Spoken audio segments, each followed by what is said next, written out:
I want to really متعلق به کشور خودشون رو ইরানের সর্বোচ্চ নেতা আয়াতুল্লাহ আল খামিনি বলেছেন, সরকার বিরোধী বিক্ষোভকারীরা আসলে মার্কিন প্রেসিডেন্ট ডোনাল্ড ট্রাম্পকে খুশি করতে চায়। তিনি বিক্ষোভকারীদের গোলমালকারী বলে আখ্যা দেন। I want to really ইরানে টানা ১৩ দিন ধরে অর্থনৈতিক সংকটকে কেন্দ্র করে দেশ জুড়ে বিক্ষোভ চলছে। মুদ্রাস্ফীতি, মুদ্রার মান কমে যাওয়া ও জীবনযাত্রার ব্যয় বাড়ায় মানুষ রাস্তায় নেমেছে।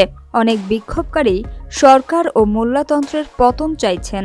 কেউ কেউ রাজতন্ত্র ফেরানোর কথাও বলছেন। متعلق به کشور خودشون رو মানবাধিকার সংগঠনগুলোর মতে এ পর্যন্ত অন্তত ৪৮ থেকে ৫১ জন নিহত হয়েছেন, যাদের মধ্যে শিশুও রয়েছে।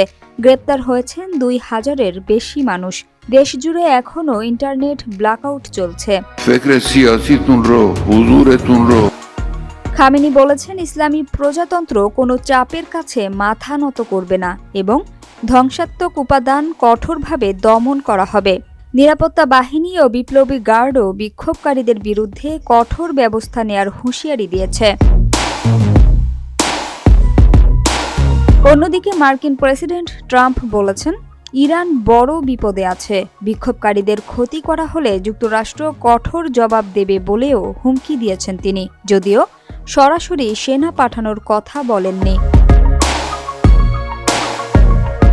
এ ঘটনায় যুক্তরাজ্য, ফ্রান্স ও জার্মানি প্রাণহানির নিন্দা জানিয়েছে।